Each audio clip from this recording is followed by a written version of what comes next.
Welcome back to another technical deep dive here in the Debug Zone. Today we're tackling a big question and breaking it down with insights from other users.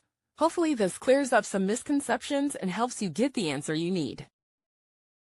So buckle up, stay a little curious, and let's jump right in.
And that's a wrap.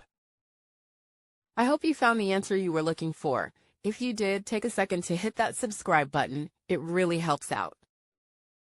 And let me know in the comments which solution worked best for you. See you next time in the Debug Zone.